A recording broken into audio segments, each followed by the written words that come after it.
Welcome back to the Heat Check Podcast. I am your host, Chris Patrick.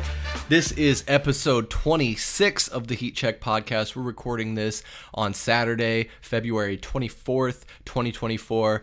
I'm happy to be here. We got a lot to talk about. The Suns are in full swing. We are post All-Star game, and there's 25 games left in the season. That's crazy. Diamondbacks have started spring training, and they've made some moves this offseason. They got Jock Peterson and Randall Gierchuk.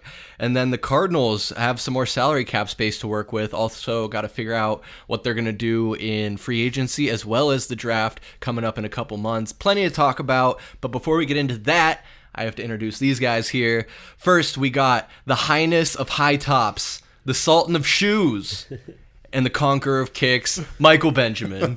What up? How we doing? Doing the good, Highness man. of High Tops. The Highness of High Tops. I like that. That was the last minute edition, but it had to go first. So the Conqueror of Kicks, man. It's perfect. Nod to the babe. I love it, man. Let's get going. Hell yeah. And we can't forget Elon Musk's newest intern, VSP Tallman. Let's go. There he is. Hey, that was probably my favorite intro you've done so far. Yeah? Yeah. I'm a fan of it. Yeah. How's the internship going for you so far? I mean, you're only a couple days into it. I think you had started Wednesday, Thursday? Sunday? Yeah, started Sunday. Wow, damn. Yeah. Started the process, Sunday. got the paperwork going. And Yeah. got the whole package delivered to your house. That's and everything. right. Yep. Nice. Yep. So, yeah, it's been great. It's been a great experience. Did Elon give you a blue check yet? No, not yet. Ah. No, that's not free. You got to pay for that. It wasn't included with the purchase? Okay, so for anyone who might be curious why this is so awesome for Tallman here, he is the brand new owner of a Tesla. Throw Let's the picture go. right here, Chris. Yep. Throw it up. It's We're up. gonna It's get up. one. If you're watching on YouTube, we are filming Here it this is. once again as we're recording this. This is our second episode doing it. I think it's working out great. So make sure you check us out on YouTube if you're only listening to this back on Spotify or Apple Podcasts, wherever. But Tallman, sorry, the Tesla ownership is. Are you feeling like you're part of a club now? Is that? No, I don't want to go that far. No. No, I don't. No, it's great. It's been fun. It's a fun car to drive. You guys are gonna have to try it out. Ooh, he said we get to try it out? Yeah, Oh. absolutely. Ooh, That's risky, man. Maybe we'll put a clip of Michael Benjamin driving the Yeah, Tesla. his big ass and barely fit in the front seat. I'm going to do the Kiki Did You Love Me song. Bring that Like back. ghost riding it. Just... Ghost ride it. It doesn't. Damn it. It doesn't work like that. Oh, you don't have That's not autopilot? No. What do you mean? Okay. Well, because That was- you can't. So like you can't press the gas. The car doesn't coast. But I thought it had like an autopilot thing. It does. Yes, it does. Have you tried it I guess yet? you could use that That's what I'm saying, going yeah. like 4 miles per hour. Yeah. The car might freak I out that don't know you're getting enough out about of the it. car while it's moving. We'll figure it out. But yeah, enough. we'll make sure we get that done for you, Michael. Beautiful. Yeah. Perfect. Hey, at the end of the day, Tallman got a new car. That's all we got to worry about. But plenty to talk about as far as Valley Sports goes. I know you're not here to hear us talk about Tallman's new car. So the Phoenix Suns, we'll start off with them right on the top. They had made some moves prior to the All-Star break and the trade deadline in acquiring Royce O'Neal from the the Brooklyn Nets. I almost said New Jersey Nets, and then I almost said New York Nets. All He over the had place. Jason Kidd on his mind. I tried to That's reel why. it in. Yeah. So anyway, we got Royce O'Neal, power forward from the Brooklyn Nets, in exchange for, I don't even know who we gave. We gave up some pieces in a big trade. We gave up Yuta Watanabe, Keita Bates-Diop. I still don't know if I'm pronouncing that right. Jordan Goodwin and Chimezie Metu in exchange for, of course, Royce O'Neal and David Roddy. Also in the buyout market, we got Thaddeus Young, and that became official just this last week. So Royce O'Neal is the biggest factor in all that, though. He has made a couple appearances and made some nice plays. Mike and I broke down a couple of his plays on Pass the Outlet this last week. Make sure you check that out on YouTube. But Mike, overall, just high level, what do you make of the trade so far? Are you liking it? I'm loving it, man. And obviously it's a short sample size. Coming back from the All-Star break, we've only seen Royce on the floor for about 5 games so far.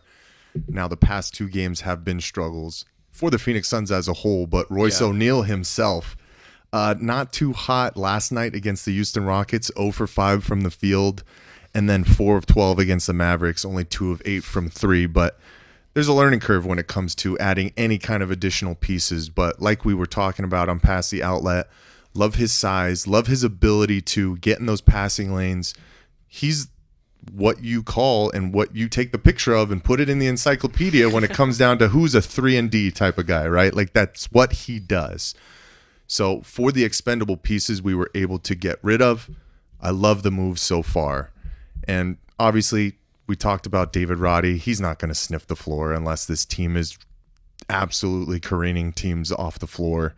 And Thaddeus Young last night, it's just so new. It's so brand new. So it's hard to really get a full viewpoint of it. But within the short game, specifically for Royce O'Neal, I love what I've seen so far. Yeah, I think he's assimilating to this group nicely, and it's good that he has that experience playing with Kevin Durant. Obviously, we got from Brooklyn last season. But Tallman, like Mike mentioned, those pieces that we got rid of to acquire him were expendable, not really guys that were going to be in this solid rotation going forward. I know maybe not the biggest sampling size, but do you think that making this move was the right thing to kind of shake it up as we go into this home stretch, the last 25 games? Yes, it absolutely was. It's hard to really, because we have Beal out again, right? So you're sitting here and you gotta. So if we can get to the point where we can have O'Neal and Eric Gordon coming off the bench, right? Because right now with Beal out, it's we don't have that. But you gotta. They had to make some type of change, right? And adding O'Neal was great to kind of bolster up some of the defense. Thaddeus Young is going to help too. I don't know how many minutes he's going to get, but you hope that guy's going to help us with some defense too as well. But they had to do something, and the way they pulled it off, where they didn't have a lot of, they didn't have a lot of quality pieces to turn around and make a deal that made sense. So getting rid of those 4 guys that were just on 1-year contracts that weren't going to be here next year, we know that. They gave up some second-round picks, right, as well, trade swaps. Yeah. So it was a win-win, and you get a good player and Royce O'Neal, who's experienced. He can play defense.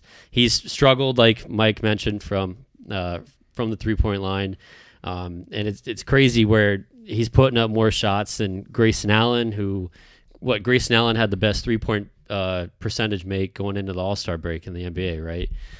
So I think Grayson Allen only made 3 shots in that game where you mentioned he went 2 for 8. So it's like, what's going on? And then also, you bring in Royce O'Neal, where he's called 3-and-D for a reason. He can play some defense. So what's up with Grayson Allen guarding Luka Doncic? Did you guys see that in that game? Yeah. Mm-hmm. So I just don't. No offense to Grayson Allen, it's not like he's a small dude or anything, but I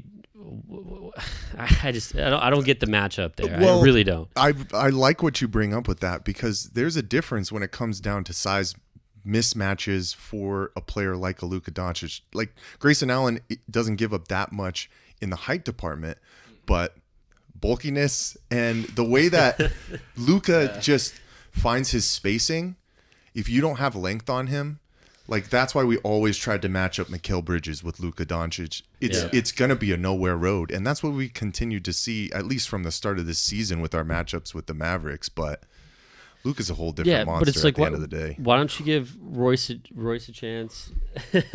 I said it. He sorry. said it. Why don't you stick Royce on Doncic? Obviously Doncic is a matchup nightmare for any team. It's not just the Suns that are struggling. Luka's been playing out of his mind. And he's had a great season. Yeah. I wouldn't be surprised if he keeps it up, if he wins MVP.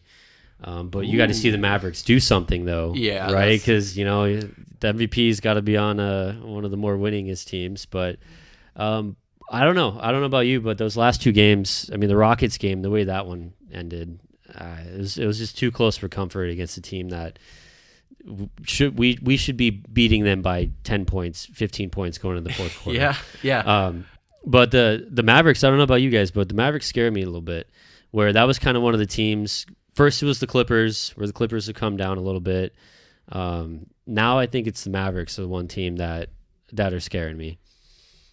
I am nervous in general for this Suns team, because you bring up a lot of good points there, and the fact that we are dropping these games on this Texas tour to Dallas, and Dallas was a bit more tough with a healthy Doncic and Irving, and we don't have Beal. But is that going to be really our bugaboo when we don't have Beal, when one of these guys is out of lineups? Like, that was one of the selling points, is that we have this big three where if one of them's out of the lineup, it's not the end of the world. But when we're losing 2 straight, especially to a Rockets team that we shouldn't be losing to, I mean, they did get Fred VanVleet back. That helps. But they're still not a team that, if you consider yourself a top tier team in the West, like I consider the Suns, then they shouldn't be losing those games at all. I mean, I do want to go back, though, a little bit, Mike, and hand this over to you. When we're looking at the roster as it's constructed now, we've talked before about kind of following the Nuggets model of their playoff run last year, of having a nice tight 7, maybe 8-man rotation. As I see it now and kind of writing it down here, it looks like the Suns have 10 guys that they're kind of having go in and out of the lineup. Do you think that that's sustainable, or that they should try and figure out how to narrow that down to those 7 or 8 guys that we've talked about? I think 7's a little bit too short, right? Because then you're asking your main pieces who are injury prone to be playing 43 minutes a night, and I don't think that's kind of stuff is sustainable. That's what happened in the Steve Nash era, right? By the time we got to the Western Conference Finals, all of these guys through that short 7-man rotation had no legs left by the time they met up with the San Antonio Spurs, So I think the sweet spot is 9, right? Because you got to get a big man to come in for Jusuf Nurkic. You got to get Eric Gordon on the floor. And then we start talking about, these other pieces that you add. Obviously, Royce O'Neal isn't going to be a starter. That's another one right there. You're already at 8. Who takes up that other spot? I mean, Bol showed out last night for 25 and 14. He was a monster. Is he going to be in the playoff rotation? Probably not. Probably not. Josh Okogie it'd be exciting. Josh Okogie continues to get lots of minutes, and he is just not a difference maker. I'm sorry. I like Josh, but he doesn't do any one thing very well. And he just continues to make crazy mistakes, too. So it's like, you got to stick to 9. I think if you start stretching anything past that, then you get guys out of rhythm. They're sitting a little bit too long. Yeah. And by the time they come back, if it's been 7-8 minutes, they're cold and they have to get back into the flow of the game. And sometimes it's too late, right? Oh. Well, I thought you had something to say. I was going to say. I was going to say, it looked like I cut him off for a second. My fault. Well, no, because you mentioned Okogie, where it seems like Okogie's kind of a main part of that small ball rotation, right? So when you're playing Durant at the 5, but I don't know, man. I don't want to sound like the person that is trying to say Bol deserves some minutes, but no, do it. I think he deserves some minutes. Yes, man. sir. Let's go. Yeah. And like I said, wrong with that. Like if you didn't see his highlights from last night's game, go back and watch it, dude. It was incredible. Some of the moves this guy made. And you made fun of me earlier talking about his length.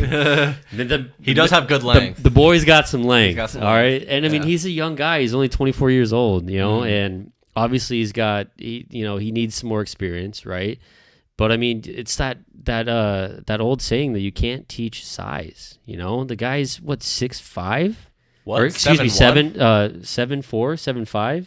Oh, I don't think. I think he's like 7'1", 7'2". Yeah, maybe. he's definitely over 7 feet. Okay, all right. He's not stretching out to Yao Ming size. Jeez, 7'5". Oh my God. I mean, yeah. I said 6'5" first. Or 6. You did say 6'5". He's definitely taller than 6'5". But no, you're not wrong. I like what Bol adds, and he has drawn comparisons to being like a KD light almost, where he does have a pretty decent handle for a guy his size. All right. ESPN's got him listed at 7'3". 7'3". Yeah. Huh? 7'3", 220. Dude, I'm like 15 pounds lighter, or I'm like 15 pounds away from Bol. He is scrawny. And he's got 15 inches on me. All that 7'3" was on that one display. Kevin Durant was driving to the right. He lost the ball. It just kind of basically fell into Bol's hands and just immediately went up and floated through the air with 2 hands and slammed it. Yeah, he makes it look so easy. That kind of size. Yeah. And he's the beautiful thing for players like him is if he gets opportunities, he's going to try and seize it to the best of his ability. But it just comes down to matchups when it comes to the playoffs, right? Yeah. If we're going up against the Denver Nuggets, can you really trust him to play any kind of full timeline against Jokic? Jokic is going to have his way with him, with his size. Yeah. So it's all going to come down to matchups for that. But Well, Yeah, and so 9-man, man. That's my sweet spot right there. Well, 9-man. So what's the 9 though? That's what I'm sorry. saying. No, you're exactly the point. Like, what is the 9 though? What like, is the 9? Because Bol, like, depending on the matchup, he might work. But in a series against Jokic, like, do you just not play him for that entire series? Because like, when you think about our bench, like, I'm going through these names I've written down here. It's Eric Gordon, Grayson Allen. He's a starter. Grayson Allen's a starter. Grayson Allen is a starter. You're Yeah. right. Josh Okogie's not a starter. No. Right? Okay. So Josh Okogie, Drew Eubanks. What's 3? Who's the 9th guy? It would be Royce O'Neal. Royce O'Neal probably. Yeah. So that's, Yeah, I guess. But then you have Bol and Thaddeus Young. That's why I don't think Thaddeus Young is even really going to sniff the court. Where do you fit him in? Especially when you talk about having the group of guys we already have played 50-plus games together. yeah. I think you let's lean be more realistic. towards chemistry. And Bol's not playing in the playoffs. well, that's what I'm saying. It's like probably Right? not. He's right? not. He's probably not. Because going unless to. the matchup is conducive to where having Yeah. Bol out he's there not is a going good to. idea. I don't know. But Yeah. then who do you match up against Jokic if you get a Denver matchup? You have to Nurk. go You Yusuf. just got to yeah. go Nurk. Yeah. Nurk. Yeah. I mean, But then Eubanks will do what he can. But basically, anytime Nurk's got to be ready to go long But because exactly, it'll be heavy minutes for Nurk at that point. Which and it scares me though because Nurkic this year in the late game, like fourth quarter, he's not very present and has struggled to finish games out, and that's why we've had to go to that small ball lineup of having KD play the 5, and have these shorter guys do it. But is that gonna work if we end up meeting the Nuggets in the playoffs? I don't know. Well, you know what? I can answer that for you, Chris. It can work if these guys are hitting. I mean, Well, yeah. you can look at the box score from last night against the Houston Rockets. Everybody was talking about Kevin Durant the night before against the Dallas Mavericks shooting 9 of 22, being like, guess what? KD, that's a one-off night. It's not going to happen. He came out the next night, shot 10 of 23. He did the exact same thing. Yeah. And we've seen that. It's basketball players do that, man. There's hot and cold streaks. Not everybody can shoot 11 of 17 from the field every night. But for this Phoenix Suns team to be any type of competitive for a playoff push type of nature, you got to have one guy almost go supernova every night. ooh, that's a good G League team name. Ooh, And foreshadow. especially if you don't have Bradley Beal, right? Devin Booker struggled last night as well. I think he shot 7 of 24. So if your two main guys are struggling from the field and you already don't have very good bench production in the points category anyways, Right. you're going to lose these games. And we're back into a tough position like what we had to do last season, which ended up coming down to a loss to the Denver Nuggets, where we're asking Kevin Durant and Devin Booker to score 40-plus points a game for this team to be successful and win series. And that's scary, man. Is that something that this squad can actually do? And I don't know if it is. Now, this is my last point on this, guys. A lot of people are talking about after losses, you can't jump off the ledge, right? And we're not jumping off the ledge yet, right? We didn't have Bradley Beal the past 2 games. Yusuf was out with the ankle last night. But those are just things that you have to keep in mind for 25 games down the road, because it's going to be here sooner rather than later. If the big 3 is not scoring 85 points a night, this team is not going to win. That's just the truth. Yeah, I agree. Well, it certainly seems like that. That's what it is. And that, going back to my previous point, is what does that mean when one of those guys is out, when we're making a playoff run? If Kevin Durant isn't ready to go one night in the playoffs, are we just automatically going to lose that game because the other guys can't step up? And we've seen, like, Booker's been here long enough, and we've seen enough of it to where we know that he can do that as well with what you're talking about with Kevin Durant, where he's going 10 of 25, 10 of 28, where he's feeling like the scoring burden is on him and the shots just aren't falling. And we've seen these guys, and they're lethal when they're on. Kevin Durant has been, like, not just game to game, but quarter to quarter. We've seen him struggle in the first half and then come to life in the second half. But it's that consistency, and that does really scare me, the prospect of even just Bradley Beal being out watching us struggle. Imagine if Booker or Durant is out. How much are we going to struggle then? Oh God, yeah. I think I don't want to sound that negative, but I'm willing to sound that negative. Yeah, okay. We've gone off the deep end. No, we really have. But I mean, I think to have a legitimate championship push here, to have a good chance to actually win it all, we need all three of those guys to be healthy. And I think if Booker's out, Durant's out, I mean, it's going to be the Chris Paul effect, like, remember he got hurt and we're like, oh my God, no, holy shit. Yeah. So I think it's gonna be a struggle if one of those guys goes down in the playoffs. It's starting to seem like all or nothing, because we saw when Beal was out dealing with his neck or back or crack injury, whatever it was, they struggled. They weren't doing so good. But when he comes back, we start winning 7 straight, and we start stringing together wins, and we go into the All-Star break with some momentum. And now he's out again, and we're struggling. It sucks to see that it is all or nothing, I guess, in that regard. Or maybe they can change that narrative. I guess trying to be optimistic. I know there's been a lot of doom and gloom, but I do want to dive into the next 25 games, the last 25 games of the season, and get into all that and some predictions. But before we do that, I think we need to take a break to talk about what happened this last Saturday. February 17th was a big milestone for our boy Devin Booker, as his first signature shoe, the Book 1 Chapter 1, was released in the Mirage color wave. And me and Mike both set our alarms. We were up at 7:45 sharp. We got on the sneakers app. That's Nike's app where they do their new releases. I should really let Mike talk about this, but I entered my credit card information. I was in line for my 9.5. Oh, you didn't get them? And I didn't get them. No. I didn't get them. But Michael has boats for shoes. His size 14s. Boats for shoes. Were available. And it's like cars for ladies kids. and gentlemen, Michael Benjamin has acquired the Book 1s. Ladies and gentlemen, they have arrived. Wow.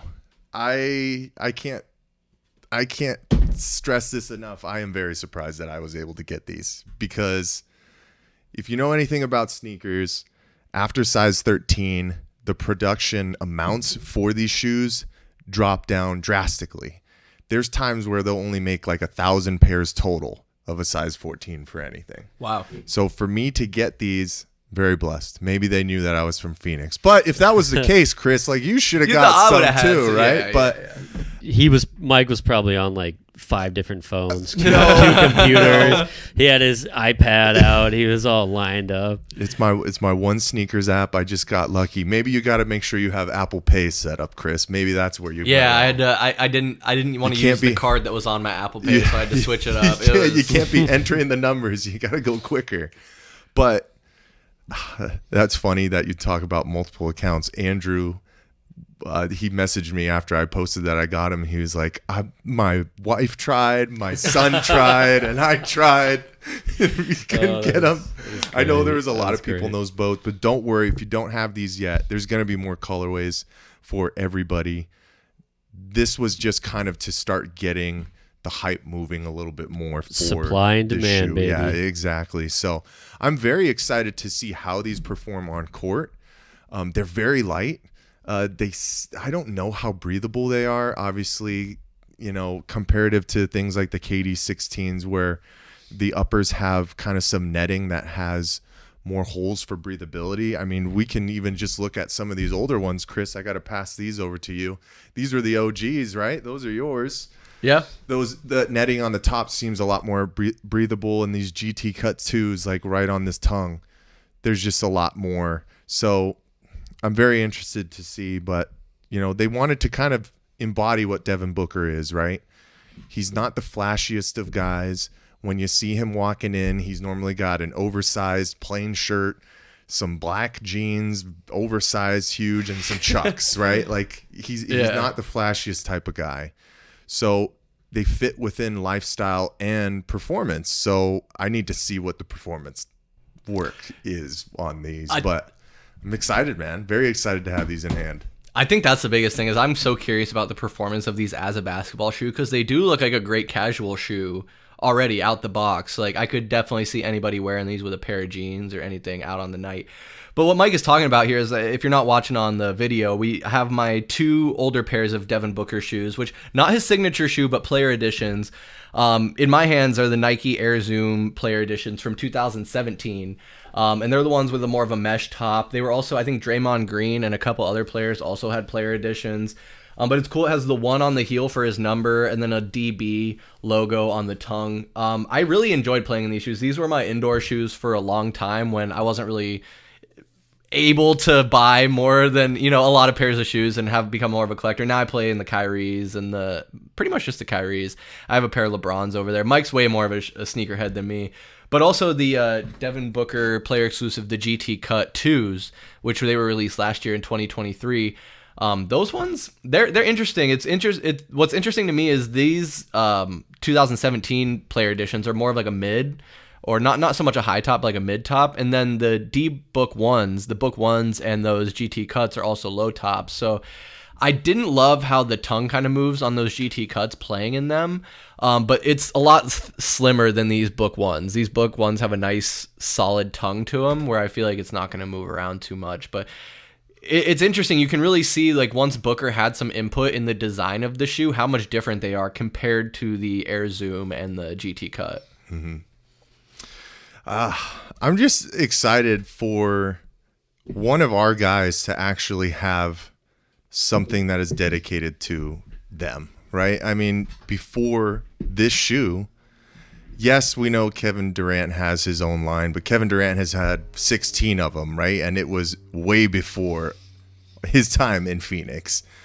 I think the only other person who has really ever had anything was Charles Barkley back in the 90s, and they do retros with those. Penny Hardaway had his pennies, but that was kind of going back to Orlando time frame.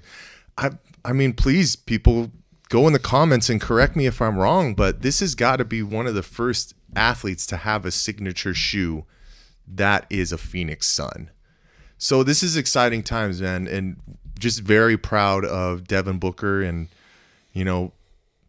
working to finally get the recognition in some way, because he's been with Nike ever since he came into the NBA, and they see what a superstar he is and where he's going. To give him this level, man, there's so many guys who are signed with Nike. There's so many guys who are signed with all the major brands, but only the top of the top seem to ever get signature shoes. Unless you're with Puma, because they'll just they'll give anyone a signature shoe. Scoot Henderson. Come on, I can't believe he already has one. But no, they won't even give DA a signature shoe. He doesn't get a signature? Oh, no. Shit, I thought he had one. No, that's mean. He's had some PEs that they've released. LaMelo Ball is probably the other one. But the biggest thing is, do you move the needle as an athlete, right? Are you going to sell pairs? So it'll be interesting to see how these do, really. Obviously, I think that's why these were limited to start, right? The orange was only 500 pairs. These were only on the sneakers app, so they cut down quantity. And then once they start to kind of mass produce them and open them up for everybody, we'll see what those numbers kind of look like and dictate how long he is a signature athlete. So if you're a Suns fan, man, buy these fucking shoes. That's for sure, if you want them to keep coming out year after year. That's a great point. And to reel you in here, Tallman, I mean, you're looking at these. They don't even look like basketball shoes, man. Right, exactly. So that's what I was going to say. So you're not buying basketball shoes, so would you maybe grab these as a casual shoe? Absolutely. I mean, those in particular are a little too big for me. But no, I mean, when you first pulled them out, I was like, those don't even look like basketball shoes. And then you guys are going on about performance, and I feel like I'm sitting here in Spanish class about to take a test I didn't study for. I have no idea what the hell you're talking about. He doesn't know anything about these zapatos. No, I mean, these zapatos. Jesus Christ. Zapatos, right? Zapatos.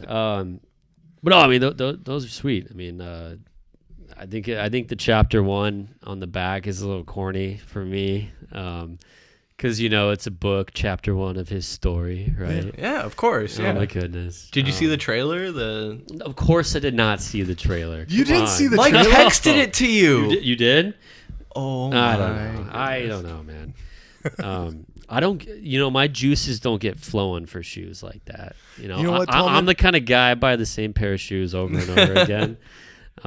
There's going to be plenty of colorways. You can buy multiple of these ones. Yeah, I get that. Yeah, absolutely. I'm like a $49.99 for my pair of shoes. Hey, there's nothing wrong with that. There's nothing wrong with that. If I pay over $100 for a pair of shoes, I'm going to kill myself. Oh, don't do that. Wow. So here, I'll say this. Obviously, Chris, I'm going to try and get you a pair before I get Tallman. But once you get yours secured. What? No. It has nothing to do with you. It just has everything to do with this hate. man wants these shoes. I know he does. But once Chris gets his secured, we're going to get you some. Okay. Yeah. All right. I like just, that. dude, I like I would that. look We're gonna so do it. goofy wearing Hold us basketball to shoes. it. Hold But us to no, it. okay, so I'll stop joking for a little bit.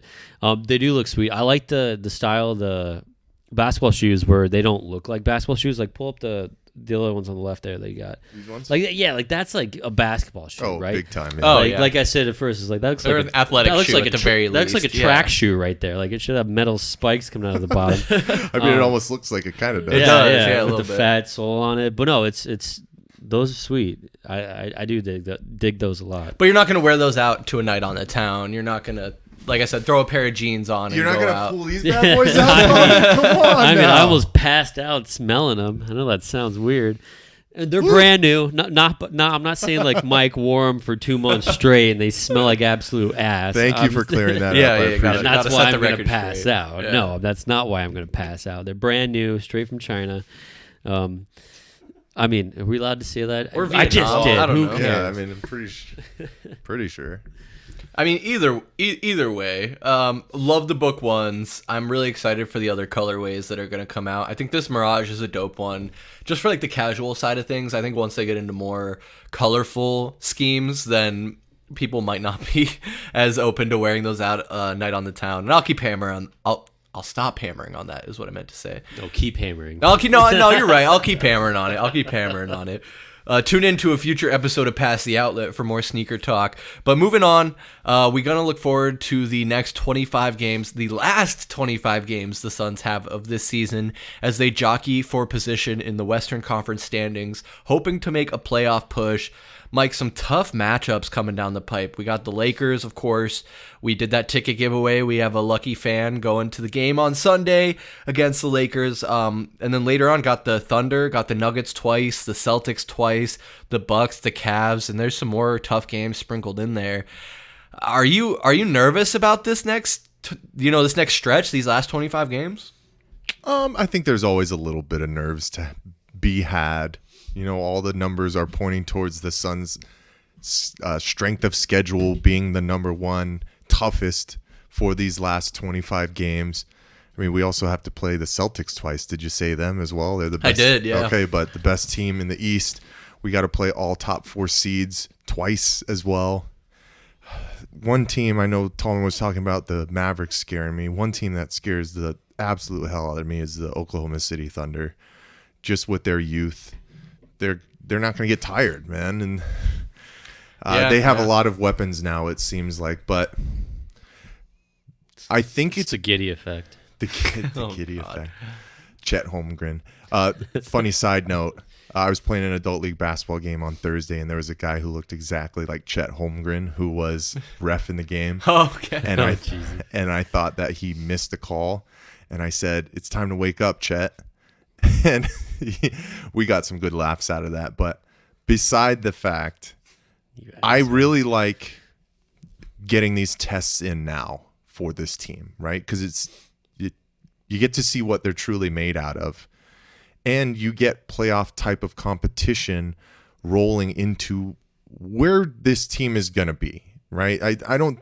There's no reason anybody should be scared that the Suns are going to go on some crazy 12-game losing streak, fall out of the play-in tournament, and not make the playoffs.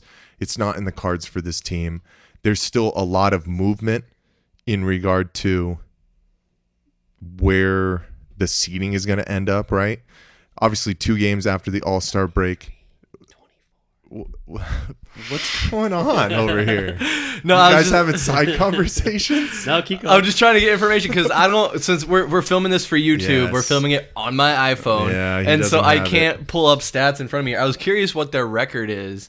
Not to derail your point, Mike, but their record is 33-24, which is what I was asking Yes. Tallman there.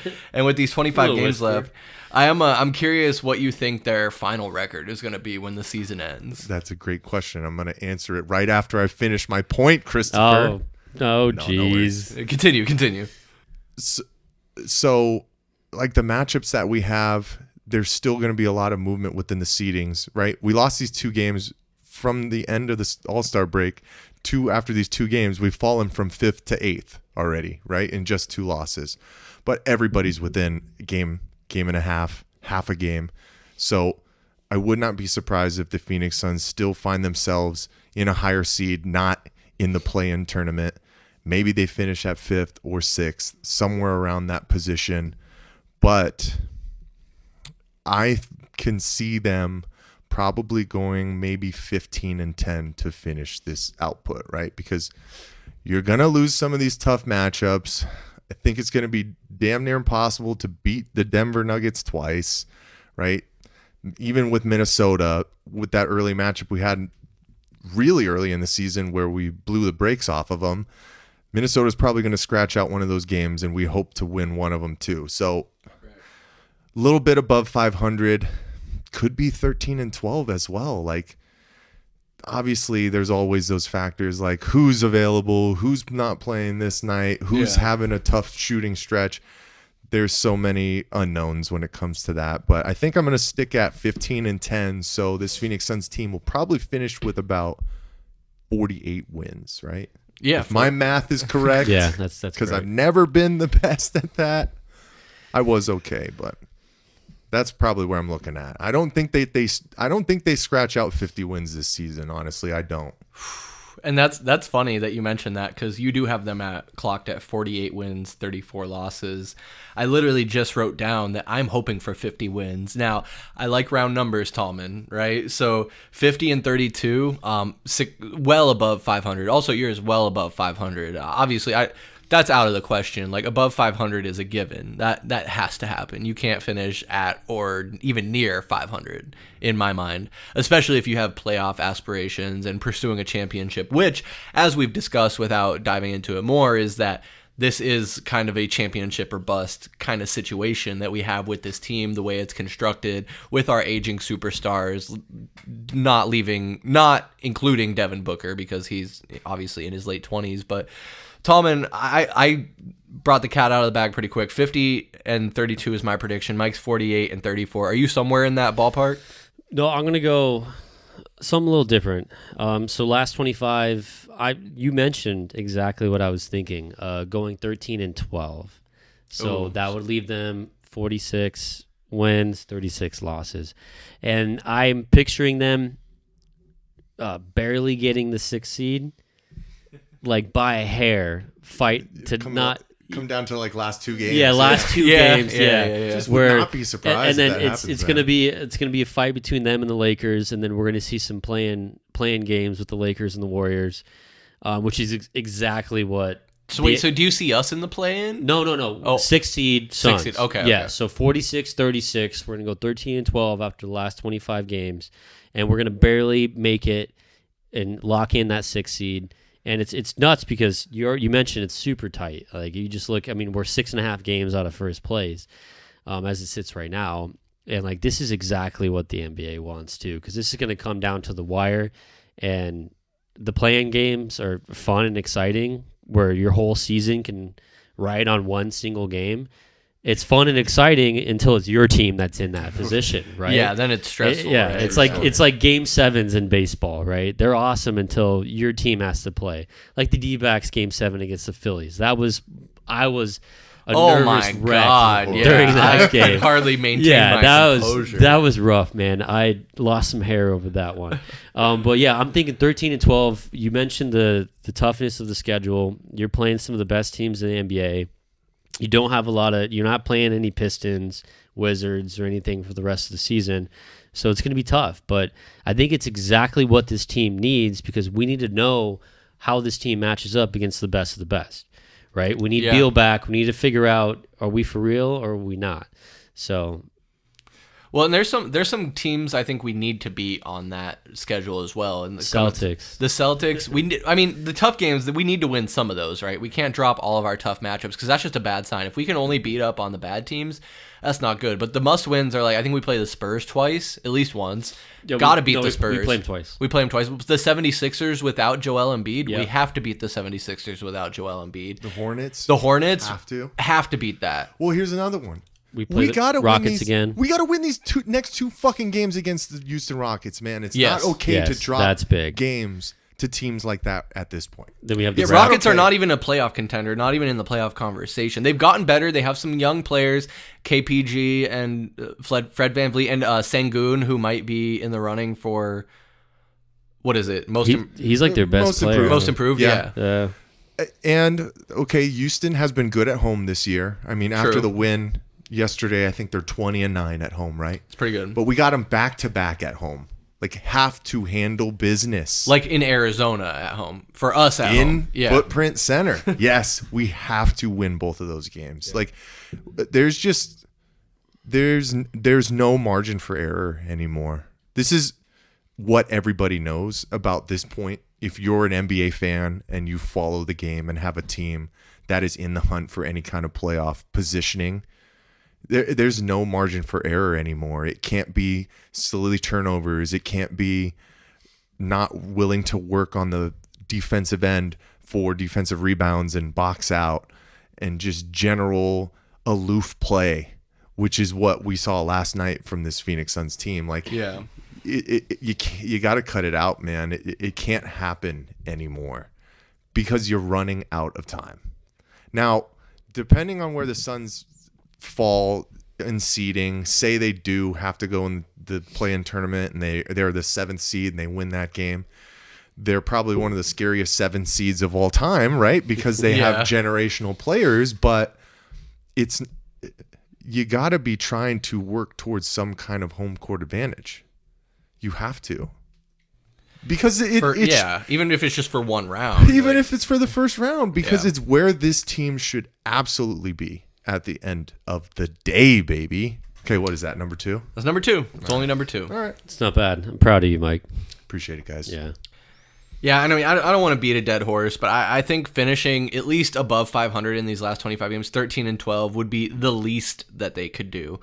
But I would like to see them in that 4th or 5th seed when it comes down to it and going into the playoffs, because you're right. Even though I think this team can win on the road and we do have that generational talent, there's nothing like them playing at home at Footprint Center and having that edge early on and avoiding having to participate in that play-in tournament. I think would also be huge because it's the bottom 4 seeds, so 10 through 7. Yep. Yeah, 7 through 10. Yeah. So even if we get the 6, like, it's not the end of the world, but that doesn't give us home court advantage. Yeah, and then so if the season ended today, obviously we're 8th, we'd be in the play-in, but we'd have 2 shots at it. So we lose and we play whoever wins the 9 and 10 matchup. But say we're 6th right now, you're matching up with Minnesota in the first playoff matchup. So Minnesota 1, OKC 2, and I don't mind that. Is Minnesota still? No. Are you saying if we finish with the 6th seed right now? Yeah. We'd be matching up with the Clippers because they're the 3rd seed right now. Oh, yeah. Okay. I think I know. You're right. Yeah, because once the tournament's done, it's seeded 1 through 8. It's seeded 1 through 8. Yes, you're right. You're right. Yeah, that's another. So we'd be 6. We'd be. You're right. Yeah. I'm not looking at it correctly. I apologize. The Clippers, like, honestly, what was it last year in the playoffs when we beat the Clippers again? The only reason we won that series is because Kawhi Leonard went out. Yes, I agree. Well, and Paul George didn't play at all. Yeah, Norman Powell was kicking our ass. Yeah, Norman Powell and Russell Westbrook was going off, looking like an OKC Russell Westbrook. He was shooting them out of the game, though. He missed so many shots. I mean, ultimately, we did end up winning that series, of course, but it could have been a much different story. So you're right, Mike. I am scared of the Clippers. Yes. Scared of the Thunder. I'm not really worried about the Timberwolves, to be honest. I know they've been leading the conference all year, but they're such an unserious team. Karl Anthony Towns is just an absolute clown. Rudy Gobert is kind of a clown. Like, Anthony Edwards is also kind of a clown. Like, I don't understand. It's just a whole team of clowns, man. Like, Cat's got 40 and they're down 20. You're right, exactly. Yeah, right. So they might put up, like, Cat will put up numbers, Edwards will put up numbers, maybe have a flashy dunk, but the Suns, I think, could still win that series. Yeah, even the Pelicans too, man. Remember when we thought that Pelican series was going to be easy? Yeah, no, that was the most frustrating series of basketball I think I ever watched. Played the majority of the season. I think he's been pretty healthy. Yep. Of course, they still have Brandon Ingram and CJ McCollum. Like, that's a pretty decent squad. So the West is once again one of the most stacked conferences. I would fully expect that it's going to be still more tough than going through the East, right? Because the Heat, although they were the team representing the East in the finals last year, they're not that good. Like Jimmy Butler's in that time of year. They were a play-in team last year, right? I think they were. They were a playing team, and they made it to the finals. The Celtics always find a way to fall apart. They do. They're also another unserious and then can you team, believe? Can you believe in the Cavs? Are the Cavs all it? Oh, right? Man, I mean, they went like shit. They won like 17 games in a row, or they're like 17 and 2 in their last decent defensive team. Donovan Mitchell, Jarrett games. Allen, like they're not nothing to be fucked with.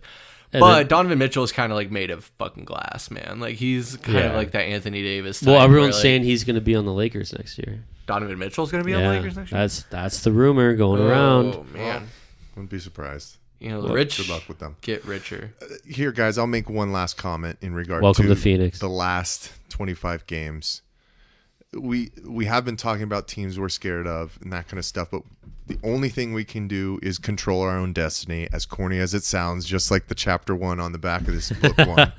It's only chapter 1, Michael. But the true test is these next 20 games. I'm not even saying the last 5 games, right? Because at that point, you might be trying to work around seeding. You might be cemented. They might take some games off and try and lose some games to get a better matchup, right? Say if they're in the 5th seed and they don't want to match up against the Nuggets, who is like cemented in the 4th. They might some Dbacks mess around and lose some games.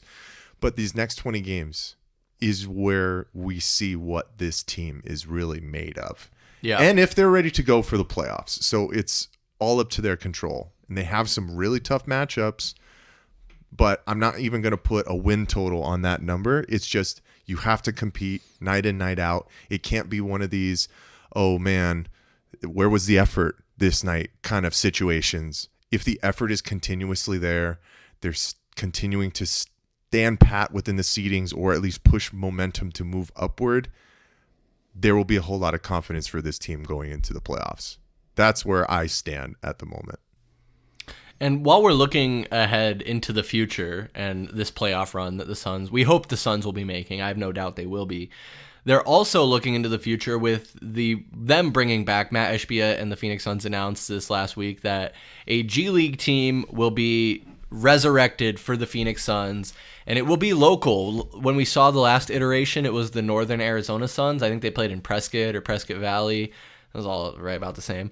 But the Northern Arizona Suns are no more. They're going to play here locally. And in keeping with tradition and how the Suns were named originally, the Suns are going to give us fans the opportunity to come up with the name and logo and mascot, I believe. Maybe all 3 or 2. Or is it mascot? I don't think it's mascot. Maybe not mascot. Just name, maybe right? just name. Yeah. For this G League team.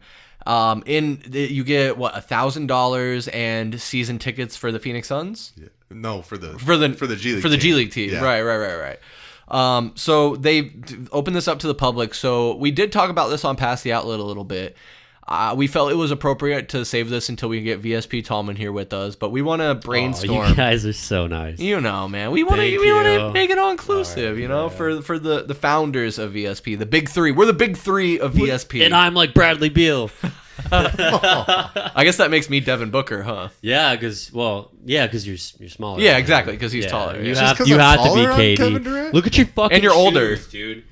And you're older. So you're saying I'm a Hall of Famer. I appreciate Mike, that, you guys. are first ballot. Guys, First ballot. MVP. I mean, that warms my heart. MVP. Michael the, Benjamin. At the end of the day, you're the real MVP. They're putting my name on the banner. I'm shedding a tear. Once we finally establish the Valley Sports Plug headquarters, you'll have a statue out front. Oh my gosh. I'm so excited. Incredible. It better But be solid Couldn't gold. be more proud of you. It will be solid gold. Yeah. Yeah. It's It's not going to be gold. But guys, so we were brainstorming in show prep some of these team names. I think we should narrow it down here now that we're recording. So for the sake of time, I just want to go through some of the ones I had. You guys can toss them out there, and maybe then we'll come up with our official submission, the Valley Sports Plug submission, and what we'll push forward as our recommendation for the Suns G League team. And anyone listening back, go over to YouTube if you're not already watching here, and in the comments, let us know what you think that the Suns G League team should be named, what your suggestions are, whether you've submitted them or not. I highly recommend that you do if you have a good submission, because you could win $1,000 in those tickets, those season tickets.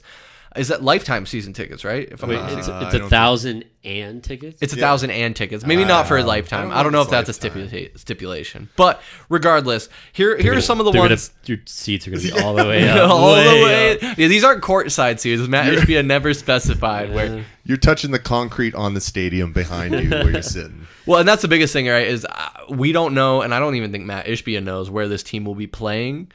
He does say that he wants to keep it local, so I'm sure worst case they'll have it out, footprint or something. Bring it back to the Madhouse. The Madhouse on McDowell, that would be incredible. Happy Wild. No, it's not Wells Fargo Arena anymore. Where does ASU play? Desert Financial. Yeah, Desert Financial.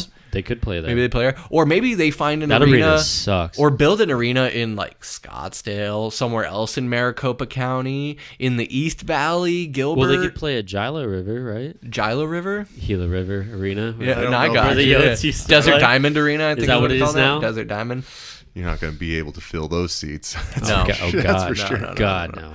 But okay, so here's some of the names that I had jotted down. I think maybe I had some of yours on this list, but guys, you chime in yours. But here are just some of my suggestions. I had the Arizona Asteroids. I like it. Okay. All right. The Phoenix Flames. The Pinal Plutos.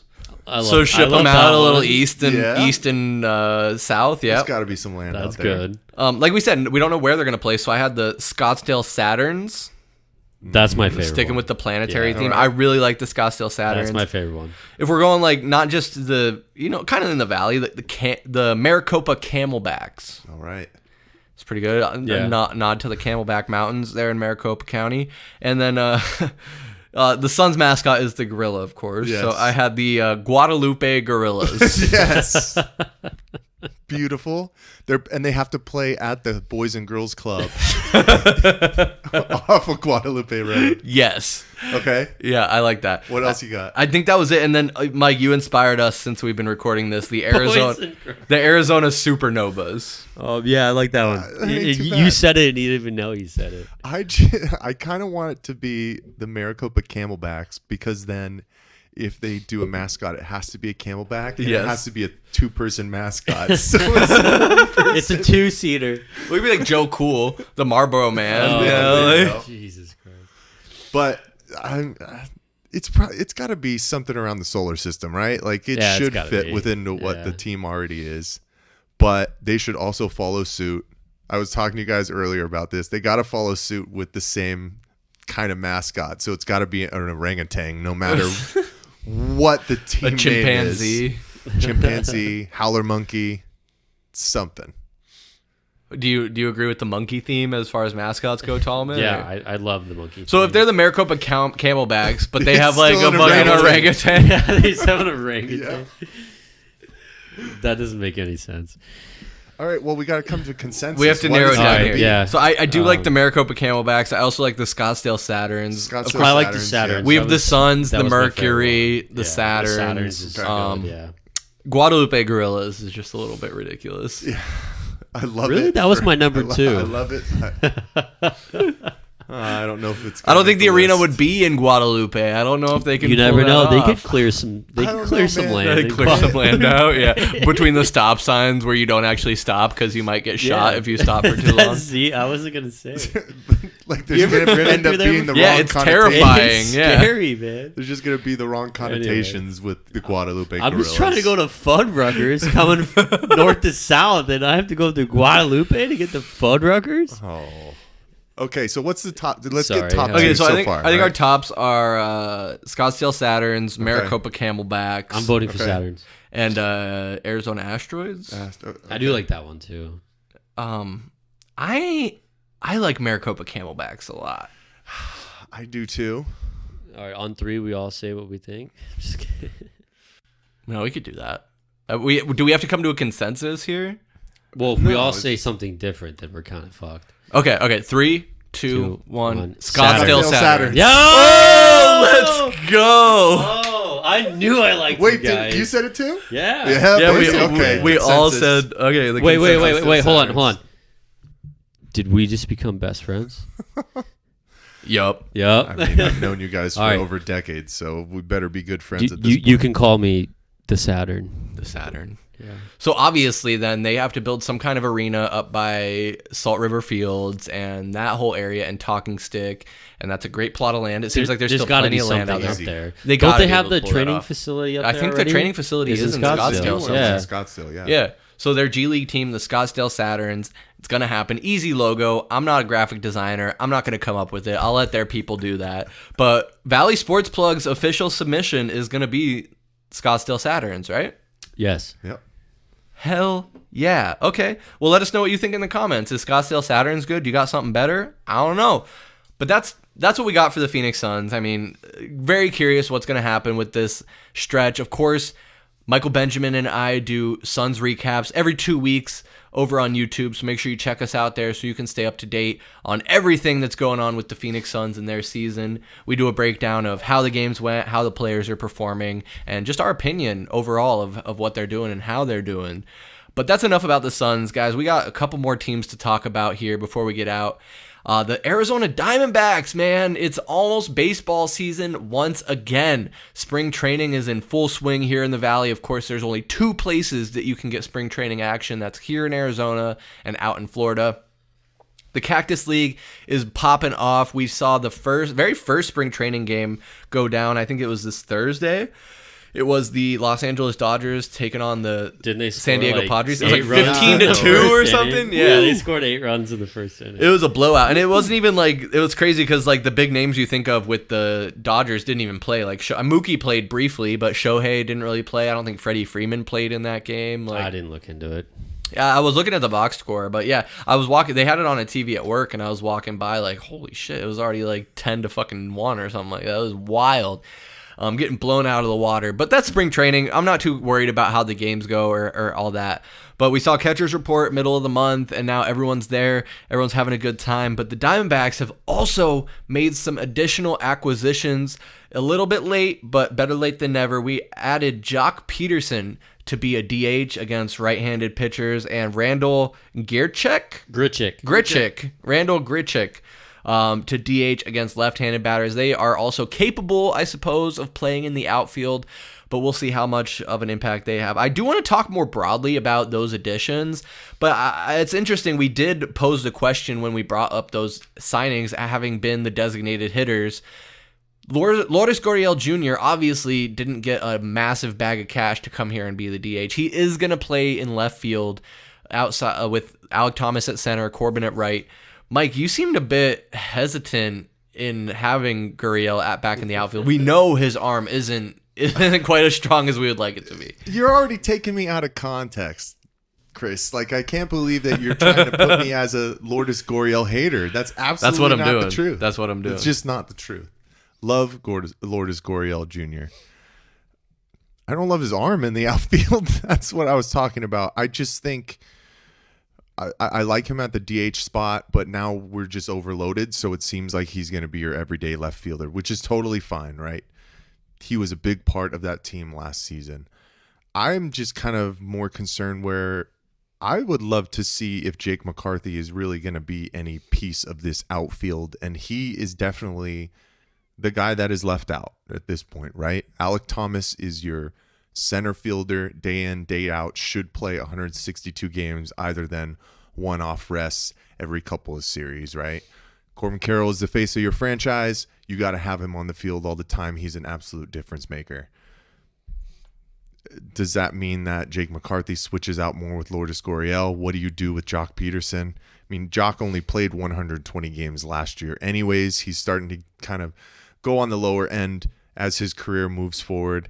I can't really speak to Grichuk. Like, I don't know anything about him. Colorado Rockies have been a dumpster fire for a number of years. But yeah, I think I was just more concerned with, I think that Jake McCarthy has some really nice tools to his game. His speed on the base paths. His speed, yeah, for sure. His ability to make plays out in the outfield. And I'm not saying that Lourdes doesn't, but you're just running out of spots to give opportunities to these guys. And right now, he's on the outside looking in when he is one of your younger guys that I would like to see if he's part of the future or not. So that's where I'm coming from, right? You can't don't label me as a Lourdes hater because I love the purple hair. Hopefully he'll do teal this year. Ooh, You know, that'd be switch it nice. up with the new hats that they've done in spring training. Those are clean, man. Those are really clean. Ooh, and we could talk about the Fanatics jerseys. Have you guys seen the? I heard Raymond on our roundtable a couple weeks ago mention them, and I didn't quite know about the controversy and how bad it was. But just this last week, you've seen some team photo shoots where those pants are basically see-through. They are see-through. You're seeing cock and balls. You're seeing butt cracks. Like, did you see the one meme of the guy? I don't even know. he was like bending over, touching his toes. Yeah, mad camel tail. Was that camel tail, right, Mike? Oh my gosh, camel tail. Oh man, so no, I don't want to go too. I don't want to talk about the Fanatics jerseys or how bad they are. We'll, I'm sure, see plenty of examples of that. But Tallman, with these additions, like Mike brings up a good point in having Jock Peterson and Gierchik only be DHs. Is there a point in time where you just leave those guys on the bench and you have Gurriel DH and you put McCarthy in the outfield, or vice versa? No, I'm sorry. I know you're loving the McCarthy train, right? He's all over it. He's riding it hard.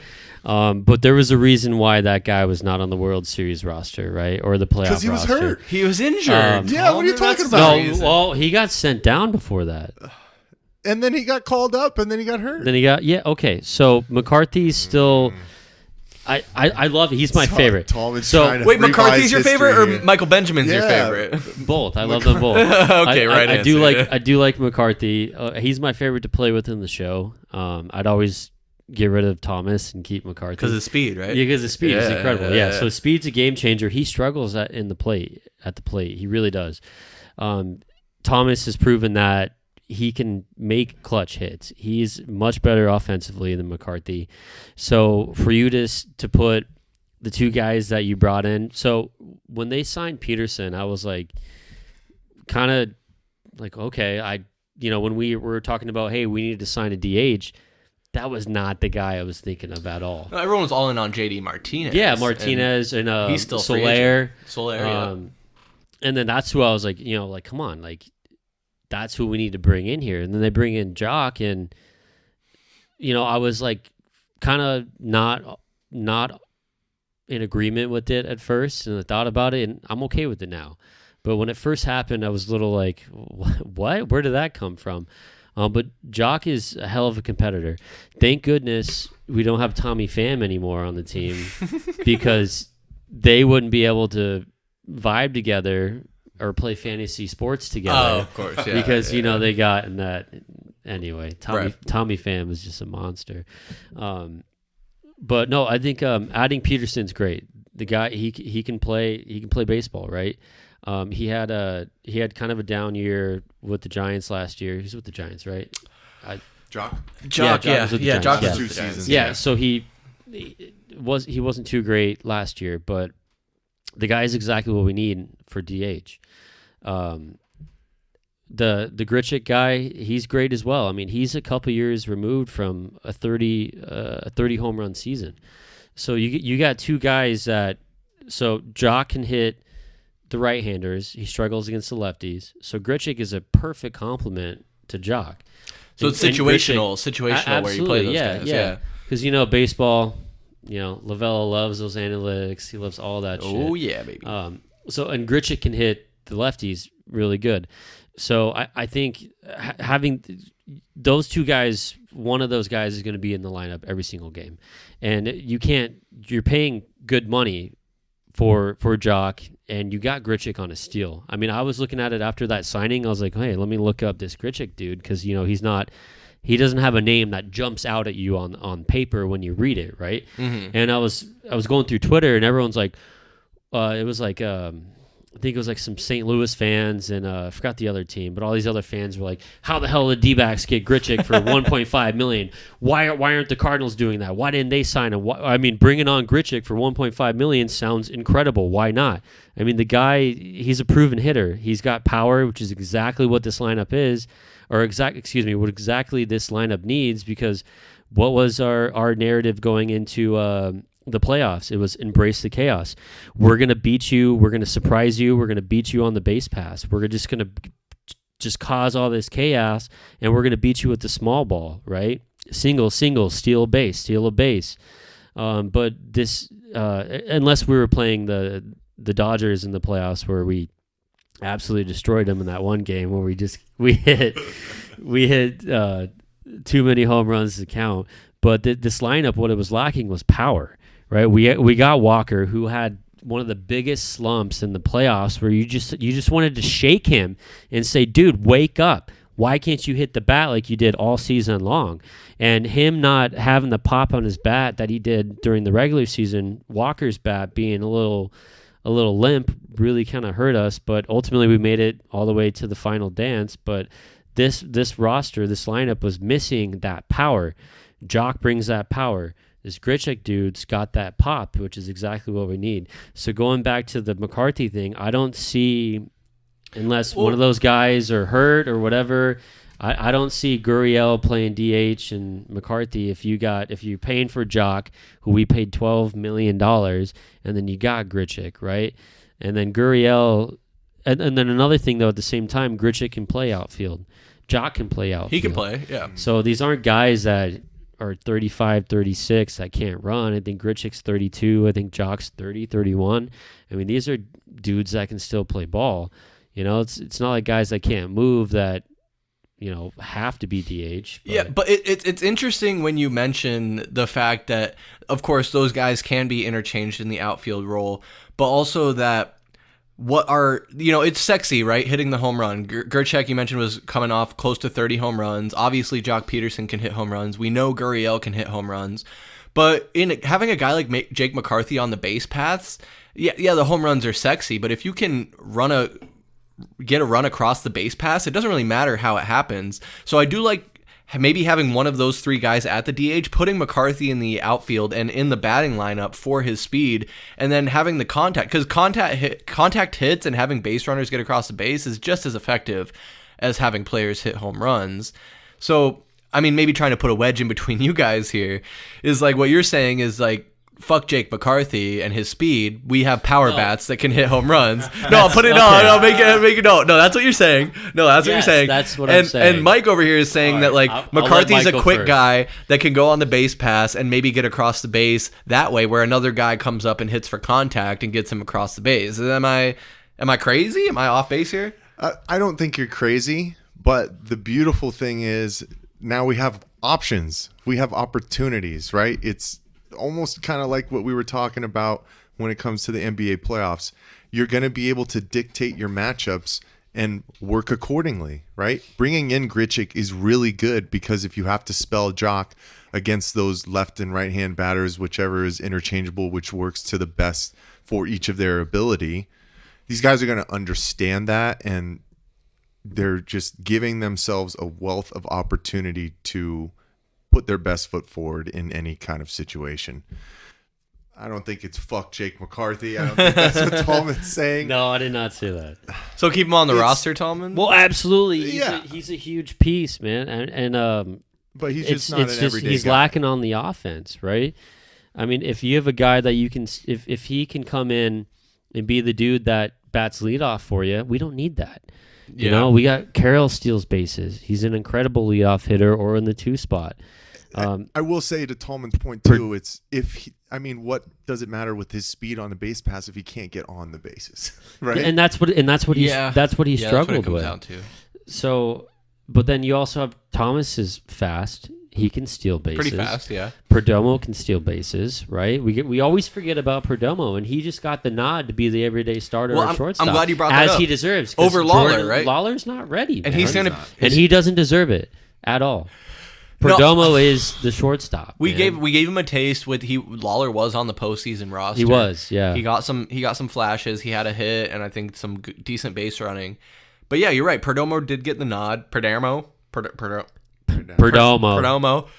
got the nod, and he'll be the starting shortstop. And you're right, he does have some speed. Are you cool with them waiting on Lawler a little bit before bringing him up? Yes, yeah. And I think we talked about this before, and I knew he's not going to be on the regular season roster once the season starts. No. You'll see him in spring training, obviously. That's what spring training's for. It's preseason. But no, he's not. He's going to be another September call-up. And then come next season, he's either traded for something that we really need, or we're trading Perdomo. Because if Perdomo has a down year and Lawler's, kicking up some dust, doing his thing, because Perdomo was one of the biggest sparks of the team in this past postseason run. Oh yeah. I mean, batting from the 9th spot, the guy was electric with his bunts. What he did, his situational batting was incredible. So I mean, the guy, he deserves that spot. You can't take it away from him. He literally was on base. He helped this team he was a big integral part to getting to the World Series. But I think it's one of them. It's one or the other, right? You can't have both. You can't have both of them at the end of the day. Yeah, because Lawler's, he's just graded too high. He's one of the top prospects in MLB right now. And you have teams that have become calling for him, and you could trade him, flip him for somebody that would fill a need that you really need, like a second baseman after Ketel falls off. Don't say that. It's never going to happen. Ketel's fine. He's only 30 years old. He's not. Guys, I will say, I know that we toyed around, and I don't know how serious it ever was about maybe looking at Jordan Lawler switching to third base, right? This is before we brought in Eugenio Suarez and that kind of stuff. I don't think he's the long-term solution either, but Jordan Lawler, like Tallman said, is too much of an absolute talent at the shortstop position where I don't think you really want to move him from there, because with the right time and the right growth, he can be one of the best shortstops in the league. So you don't want to mess around with that, I think. So, and Tallman, you're so right, man. It's going to come sooner rather than later where they're going to have to make that decision. But the beautiful thing is it doesn't have to be right now, because you already know what you have within Geraldo Perdomo. He's your guy that you have to go with this year, and you have to make sure Jordan Lawler is in AAA just getting reps, working on his game. He can't be sitting down on the Major League club playing every 4th day. It's not going to help him grow. So, easy decision to go with Perdomo right now. Yeah. But yeah, I think next year is going to be the time frame where you're going to have to make that decision. And then we're going to have to start talking about Drew Jones, too. Well, exactly, yeah. Once he gets healthy, if he can stay healthy. Oh, the absolute craziness that was brought up when he was drafted. What happened to that dude? I get hurt in batting practice. He's been hurt twice. He rolled his ankle. He's going to be fine. Ridiculous, man. But because he's young. I mean, he's like 20 years old. Yeah, he's a young guy. So, yeah, and then I think Lawler, I don't remember his age. Lawler's only 23, 24 tops. Yeah, I've looked it up. I've probably looked up his age like 20 times. Yeah, and I still don't remember it. Lawler's good, but it's. Can I throw a crazy stat at you? No, go for it. Yeah. So you mentioned Eugenio Suarez. We added him. Did you guys realize in 2019 he hit 49 home runs? Oh my God, I did not. I did not know that he hit 49 home runs. Holy shit! Yeah, I heard that on the radio and I was like, no fucking way. So Eugenio's 32 years old, so he's an older cat. So 2019, 5 years ago. So he's 5 years removed from having a 49 home run season. So talk about some much needed power on that lineup that he's going to add. So it's crazy. So you can have a World Series team, and the only key piece that you lose is Tommy Pham. Okay, you replace him with who? On paper, we've Jock only Peterson, gotten better. Eugenio Suarez, Grichuk. I mean, we haven't even scratched the surface of pitching. Oh, right. Eduardo Rodriguez. Yeah. Erod apparently has been wowing people in spring training and training camp so far. Pitching wins you games, man. Pitching, so that rotation, 1, 2, 3, if that hits, if that clicks, that wins you games against the Dodgers. You could say 1, 2, 3, 4 if 5 is. Yeah, that wins you games against the Dodgers. Doesn't matter how much the Dodgers spend. Pitching wins. Yeah, honestly, maybe this is probably a hot take, but as far as like raw talent goes, I think this Diamondbacks might be better positioned than the Los Angeles Dodgers. That is a... It's a spicy take? That is a hot take. Spicy take. Because I don't... Ohtani's just... but if you think about this season in particular, I don't think the Dodgers have really addressed their pitching issue, because Ohtani's not going to pitch at all this season. Coming off of that surgery. And I can't remember. They re-signed Clayton Kershaw, but he's garbage. No, he's done. Nobody gives a fuck. But they had the young pitchers. I can't remember their names. Dustin May. And then Miller. No. I'm just throwing out fucking names in this book. I don't know. But then they added the Japanese dude. Yoshiyama Hamamoto or whatever. Yeah. So he's a stud. Apparently, he's been also wowing people in spring training so far. I maybe that's wishful thinking on my part, saying that the Diamondbacks have more raw talent. But when you look at our depth, like I don't think, as far as I know, the Dodgers don't have any incredible like depth in their farm system or in their roster in general, versus the Diamondbacks right now seem to be spoiled for choice. We're talking about Lawler and McCarthy not even being on our active roster when they're a pretty talented bunch of guys, and not even to mention Drew Jones once he gets healthy, what he could possibly do and perform. I'm just very excited for this team, and we'll have to see what they can do. Well, guys, for the sake of time, we want to keep things pushing. There are a couple Diamondbacks-related topics I do want to get to as well. As we know, the collapse of Bally Sports last year and their whole lawsuits and this and that and how the games will be broadcast and streamed, it was almost impossible to watch Diamondbacks games the last couple seasons. Unless you paid a fortune. Right. And now you don't have to pay a fortune, just a small $99.99 fee, and you get every single Diamondbacks game through MLB.com. Like, if I paid for it, could we, like... How many screens can you watch it on? Yeah, that's a great question, because I was talking to my family about it, too. Yeah. It's through MLB.com, right? Yeah, or it's going to be like MLB whatever Dbacks, they call the... If you have the login, you should be good to go. Do we know that? I don't know. We'll have to look it up. Yeah, because I'm trying to watch me some Diamondbacks games this year. So, I think it's a good thing. I think looks like I'm going to be $100 poor. That's a great investment, though. That's a beautiful price point, I'd say, for that amount of games, man. It's almost 50 cents a game. Yeah. Like 60 cents, maybe? You can't go wrong.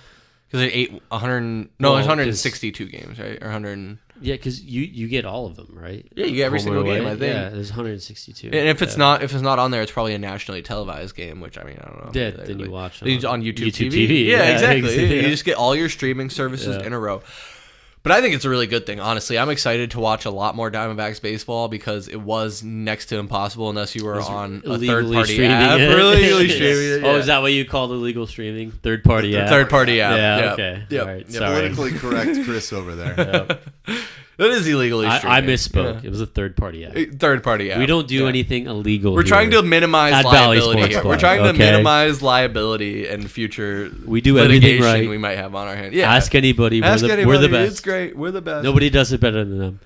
But just to quickly touch on this, like we're talking about going three ways on it, maybe, but you're going to tune into a lot more. Do you want to have a three-way? Where do we go from here?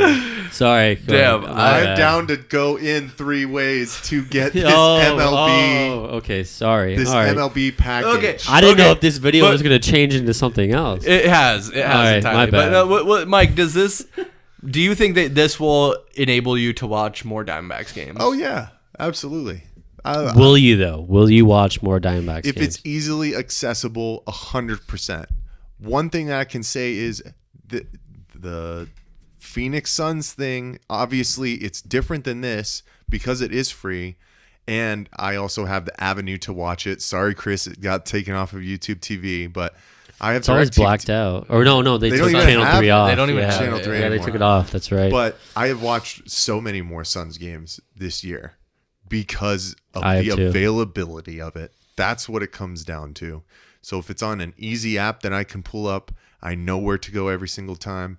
I'm not like you guys doing the third-party streams. Like I call me technology or technically at the bottom level. Like I know I could be able to find it, but I don't want to go out of my way to do that, right? If I have the opportunity to just flick it on while I'm at Wednesday night or Wednesday, day game, put it on while I'm working, I'll be there 100%, 100 times out of 100, man. You can't call me off to not turn the game on in that kind of regard. So that was the biggest thing with Bally, was all the turmoil and just not knowing where the future was going to be. Now, is this something that's going to be happening for the absolute near future with the team? I don't know that. Do you guys know that? Like, no, I don't know what they're like long term. Is this what it is long term? Yeah, I don't think so. I don't know if I saw the details on the deal or. Well, because I mean, obviously, like Fox Sports disbanded, and that's how we got Bally's. So now Bally's is bankrupt and going out of business. So I think The MLB will probably take it over until there is another provider that wants to broadcast the games. And here locally, like, I don't know what that looks like, because when you look at the landscape right now, Matt Ishbia has his thing going on where it's just Suns TV. They're just doing their own thing. Well, he's handing out antennas for free. Yeah, antennas free. That. I'm pretty sure the He's Coyotes a are still gangster. playing on Bally's. No, I don't know. Cardinals play just Fox on like national. That's all just Yeah, national that's all. syndicate That's stuff. the national. Yeah. thing. But I guess I what think I'm they- trying to say, they were waiting for a TV deal, but I think you're right. but what I'm trying to say is their structure that you know for the entire season. Like last year, it ended, and then it was like, okay, the last 60 games are on MLB TV. It's just like, now I got to go over here, and like all I want to Pay do is for just this watch the and the game. It's like now I subscriptions know and that. straight off the bat, this is what it is. This is where you can tune in. Even if I don't buy it right to start the season, which I mean we should no matter what. we should. But like yeah. it's gonna get me more enticed to move forward and make sure that I'm tuning in as much as I possibly can Yeah. for this Yeah. team. So, all right. It says Arizona Coyotes have reached a 4-year deal with Scripps Sports. Oh, Scripps. Scripts, I feel like I've heard of that sounds So familiar. that was October 2023. So it was a 4-year deal. So, but anyway, with the Diamondbacks, you're right. This is a great change. And then when Bally's went away, and we had like I think that 2-week span where MLB was like, yeah, we're streaming the Dbacks games for free. I was like, hell yeah, I was all over it. I think I watched yeah. like every single game. But then you had to subscribe after. Yeah, you a just subscribe point, after. Yeah. So I think I'm gonna spend $100 because this is the most excited I've been about this team Oh, in a long absolutely. time. Yeah. So I'm tuning in for sure. Are we gonna try to catch a spring training game or? Yeah. I think we should. I mean, it's just getting we started. Should We we have should about a spend month. more money on a spring training game than a regular season game, Yeah. right? Yeah. My dad called me today. I'm going to Sloan Park on the Are you really? 23rd. Yeah. Yo, so I went last year. I know it's the Cubs. But Wait, did you say on the 23rd? I think so. March 23rd? Yeah. Man, we got a lot of time in between there to be going Yeah, to a yeah. lot. Well, no, more I'm not games saying I than can't that. go to any more. I'm not do you saying guys- I can't go to another one. I'm just Do saying you guys that's want when to I am going. go to one of them next weekend? Yeah, it's like let's get. Fuck let's yeah, get it moving yeah. I'll now. let you We'll know. talk. We'll talk. Guys, Once- we were talking about it. Myself, and my wife were talking about it. You were talking to yourself about it. Yeah, yesterday. Yeah. I talk to myself a lot. We'll talk during our production meeting. How about Yeah, our Yeah, production the meeting. pr- yeah, with the that we production have team. regularly. Yeah. Yes, For sure. So, Dope. Well, that's great. I love dope. what a transition. Hell yeah. the offseason moves are great. I'm very excited about this Diamondbacks team and this TV deal. But the last thing Diamondbacks related I wanted to talk about with you fellas is Ken Kendrick and Mike Hazen expressed this week some frustration with Chase Field and the conditions and possibly getting some kind of new deal, whether it's a renovation or a whole new site. And it sounds like not a lot of progress is being made on that front. We saw in the last couple, 2-3 years, the Suns get a big infusion of cash from the city of Phoenix and for their stadium effort and keeping them downtown. And now the Diamondbacks are hoping that same energy is being kept up for them. I love Chase Field. I really do. Formerly Bank One Ballpark. I know a lot of us held out for a long time that it would always be Bank One Ballpark. But regardless, like honestly, like when you walk through that stadium, it doesn't seem that bad. But when you really start like laser focusing in, you can kind of see where the wear and tear I have a great is story. happening. Yeah. The roof, we've heard stories the past couple of years of they can't even retract the roof with people in the building anymore because of safety concerns. Like they think the cables might actually snap and decapitate a motherfucker like Final Destination style. That type of shit is just absolutely crazy. Scary. The air conditioning has been a problem. I know during day games especially, they used to have the roof retracted a lot to be able to allow that grass to grow, that natural grass field. And now they have to keep it pretty much enclosed anytime there's a game day to keep the air in because the AC systems aren't working as well. I've also heard concerns about the plumbing system as well. Yep. So there's just a lot of shit in that stadium that needs to be addressed. Like the bones are good. it's a massive concrete fucking structure, but it's old, man. What? It's 27 years old. Built in 97, 98? 27. It joined the 27 club, Chris. Wow. It joined the 20. You know what happens when you join the 27 club? You die. You kill yourself. Oh, right? geez. Oh, okay. All right. Another. That was number 2 on the kill yourself meter. This is an E for not everyone episode for sure. Make sure that goes on wherever we need to. Oh man. But no. So all right. Anyway. So I'm sorry. So with Chase Field, so yeah, they're coming out. Kendricks came out with the comments that it's going to take anywhere from $400, $500, $600 million just to do basic infrastructure repair and replacement and renovation of that building. I went to the one playoff game against the Phillies. It was I don't remember, game 4. I think it was. No, I went game 5 of the World Series. It was game 5 at home. And we're sitting in the club level, right, where or they call it the diamond level. Yeah. And we come out of our where our seats were at out to the main concourse area, which is all carpeted. Carpet looks like it's been there for fucking 27 years. Yeah, 27. and then you go the one main bar food area that's like right there for the entire that side of the first base side that we're sitting on, that side, the main area. There's a huge continuous leak coming down from the roof, and they had this giant trash can underneath it. I'm sitting there just looking at it. I'm like, you basically just sold out this fucking building. You did sell out this building, yeah. Well, yeah, this is probably one of the biggest games of the history of this stadium since 2001, and you guys couldn't have a plumber come in and fix that before this game? I couldn't believe it. And you're on the diamond level. We paid like $200 a ticket for that shit. And I'm sitting there just looking at it like, this is just ridiculous, man. The place is literally falling apart. It's like it's kept together by duct tape and fucking bubble gum right now. So, I mean, and I saw that myself too. Literally, I couldn't believe it. And it was a continuous stream coming down. It wasn't like like one drip and then you wait a couple minutes. So someone's job like every 45 minutes. Like it was just like empty that trash can. It was. Yes, absolutely, and it was unbelievable. And they had like missing roof tiles, like where the leak was coming out. I was like, how do you not get this fixed? That's bad. Like you're making millions of dollars off of these games on this series. That fix probably would have cost you $300, $400. You'd think, but. So anyway, all right. So they want $400, $500 million renovation. They're calling it Chase Field Reimagined, right?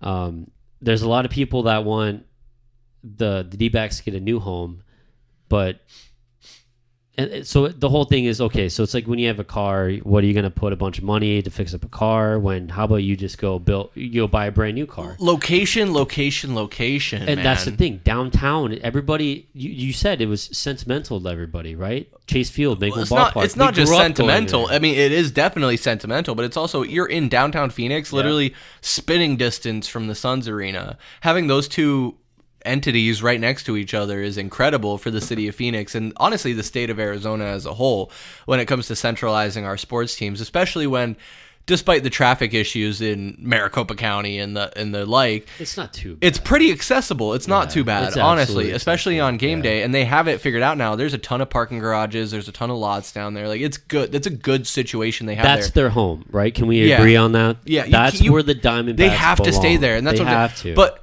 Tallman, so you seem to have the inside scoop on this a little bit, and I want to get Mike's input on this. But do you know what? I honestly didn't look at the reports of anything Ken Kendrick has officially released.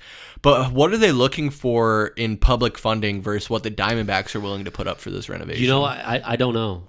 I don't know those details. I'd be curious to know that. Yeah, I would too. Because that's what the Suns ran into, right? Is they used this fund that they had for tourism, basically. Yeah, the tourism, the hotel and taxis and stuff, and they redirected that. So what's happening? I think there's something similar going on with that. I don't know if there's a lot of details on it because the D-backs have a lease there until 2027.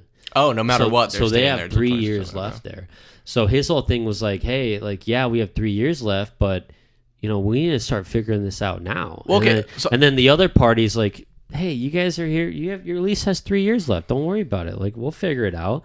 But you got to think so Chase Field, they have the whole baseball season, which is a long season, and then they have all those concerts, all that shit going on. There's a lot that happens. They don't have a lot of time Monster in between. trucks, Exactly. rallies, yeah. Insight bowl. They don't have a bowl lot games. of time in between to put shovels in the ground and start, cleaning that place up. You got to plan it in advance. Yeah. But So they're 3 years out. you but, mentioned their lease, though. Like, who owns the building? Does the city of Phoenix own the building? I don't know. That'd be another good question, because if their lease is only through that long, like, you can't do, like, if the Diamondbacks can't leave, because what do you do with that building if the Diamondbacks leave? You have to tear it down. Like, there's not another baseball team that's going to play there, obviously. Yeah, it's owned by the county. It's owned by the county, so they have to do something. They have to do something to stay at that site. And I mean, Mike, I want to give you the floor here because we've left you in the dark here long enough. But like, you can't tear down the whole fucking thing and put up like condos. Like, you have to keep the baseball team there. Oh, 100%. Yeah, that's not an option for this team. I know that Ken Kendrick caught some flack for his comments where he was talking about the expansion of the MLB and some teams going to other places, and people were thinking that the Arizona Diamondbacks were on that list of leaving. They're not leaving the Valley, people. This is too big of a market They're for not us. going to Vegas. No. It's too big of a market for them to not be here, and especially of the success from this team. So I know they did some backtracking and made sure to clarify things, but we'll see what kind of funding they can get. It's hard to. What are they going to do? Tear down that stadium, go play in Vegas for 2 years, and then come back? Like, that's the only thing that they can really do at the end of the day. But we're excited. Ooh. We're excited because with success comes people really backing this kind of stuff, right? I think it's different when you talk about the Phoenix Suns, because the Phoenix Suns are the longest tenured franchise for professional sports in the Valley, and when they did their renovations, the city and the state was ready to back it because of just who they are. They've been there for so long, even though they were really entrenched in the middle of the decade of them sucking and being really bad, right? Well, they were turning the corner. They were turning the corner. But they were ready to invest and make sure that that was a place that would withstand and be ready to go for a number of more years. So I think it's only a matter of time before they get the funds they need to start working and do the investment that they need to. I don't know if that comes with like cutting some seats too, because You have to. I think you need to. the stadium is It's just too huge. big at the Yeah. end of the Yeah, day. There it is, another one. You can add it on the tally. But I mean, you compare it to ASU Stadium, football stadium, Yeah. where they cut like thousands of seats in the 90s. and it makes a difference. It makes Was a that difference. in the 90s? I don't remember. Well, I think they Oh, did when it again cut the recently. seats. No, it was more recent than that. Yeah, because it used to be the whole entire bowl. Oh yeah. It used to be huge. And even more, they cut it down even more with the last renovation where they have that so there's a wide open different end zone. Yeah. So it was two different renovations. I think so, yeah. But you're probably right. They probably cut it down once, and Yeah, then it they cut used it to down be again with huge. this last renovation. Yeah. Yeah. But less is sometimes more. Right. But my last point is, I think that they're having the proper discussions right now, right? You still have the 3-year lease, but you need to start thinking about what the plan of action is. Because you can't be going to the playoffs and having leaks continuously running. It was bad. You got to Yeah, it was handle bad. it sooner rather than later. So it'll get done. They'll stay in the Valley, and we'll still have those two major teams in downtown Phoenix. It just needs to be that way until the end of time and the world blows up, man. That's what it should be. Those two At teams the should always end of the day. those two teams should always be in downtown Phoenix. Yep. They're just staples at this point. Yeah, 100%. Suns and D-backs need to play downtown. I kind of hate that the Cardinals went to Glendale, but I understand that's where the land was. That's where they could. You build wanted their- to play at ASU Stadium? No. I didn't want them to play ASU Stadium. And obviously the landscape was different back then in the early 2000s when they built that. I think if they did that today, they'd probably be somewhere in the East Valley or on that northern 101 loop near Talking Stick, near Salt River Fields. But that's me dreaming. Dreaming's free, as Tallman loves to say. It sure is. Guys, I think we kind of ran Sure out of time is. here on this Heat Check podcast, going long on the Suns and the D-backs. So make sure you follow us and keep tuning in so you can hear us talk about all the Valley topics you want to hear. The Cardinals, we'll get into them as the months roll on. We're still a bit of ways away from the draft and the offseason and really everything going on with football. The Super Bowl just ended. And that was a fun season and a lot of optimism for the Cardinals, but we'll leave you with that cliffhanger. Guys, before we get out of here, Tallman, I have to give you the floor just if there's anything you need to say to the people or get off your chest. Yeah, absolutely. So just want to say my heart's out to Kansas City. There was an unfortunate event that occurred at their celebration parade, and crazy thing to think about, if the Suns pull it off, that's something that we're going to have to worry about when we go to that parade in downtown Phoenix. It's unfortunate that this day age we have to worry about that stuff, where at at an event that is so happy, something that you're so excited to go to, that you just cherish that moment, that you have to worry about that type of stuff. It's just ugly. The world is ugly. People are ugly. Yeah. So. Well, and what's even crazier about that is, not to get into it too much, but I'm sorry, I didn't mean to. No, you're fine. But like the fact that it wasn't a premeditated thing, where someone wasn't like, I woke up that day and they're like, I'm gonna go shoot up the parade. It was two. You looked at me. Why are you looking at me? Two goons just ridiculous, man. Getting rubbed the wrong way and opening fire on each other, and innocent people got hurt in the crossfire. They were kids. Yeah. That did the shooting, and they shot a bunch of kids. Too. And a woman died, and it's true. Disgusting. My wife and I were talking about this, where it's like you almost can't even go out to a major event without having that in the back of your mind. Even a movie anymore, like it's crazy. It sucks. That's a much broader conversation. But Mike, maybe you can leave us on a brighter Please note. do. I didn't mean to. Thanks for having me finish it off. To down it right at the end. I echo what you guys said. I don't think there's anything better that I can say in regard to that. Obviously, our hearts go out to the families who are all involved, but go get you some book ones. Hey, the last thing I will say, thank you to everybody, all the new fans who have joined us. We're here to be a platform of fans, to talk with fans about the Valley, man. That's what we're all about. So shout out to Mama of 3 who's going to the Suns game. Mama of 3. Suns versus Lakers. We'll have plenty more ticket giveaways, more general giveaways, I think, as we continue to grow. Make sure you guys are along for the ride. Book 1 giveaways. Oh, book 1 giveaway. Shoot. The way I'd be dropping money on shoes, you'd never know. So make sure you guys stay tuned. Well, hopefully you have a size 14 foot. I won't buy size 14. Okay, all right. I'll buy the general. We'll do like size 10. Size 10, that's perfect. That's nice. But Tallman, Chris, always a pleasure. Appreciate you guys. Yeah, man, this was a lot of fun. I appreciate you guys coming through as always. This was our 26th episode of the Heat Check podcast. I think we're in our 3rd year now. We're just 3 dudes that love talking about Valley sports and want to bring you the fan perspective of things. You know, there's a lot of pundits out there, a lot of local outlets that'll comment on things, but we want to be a supplement to that and really bring you what we're thinking and have you be involved as much as you can, especially while we're still so small time, guys. So make sure you follow us at AZ_VSP on Instagram, TikTok, Twitter, and Threads. And then, of course, Valley Sports Plug on Facebook and YouTube. YouTube is probably our biggest platform for putting out content. But, of course, we get these streams up for you on Spotify and Apple Music as well. But, guys, for Michael Benjamin and VSP Tallman, I'm Chris Patrick.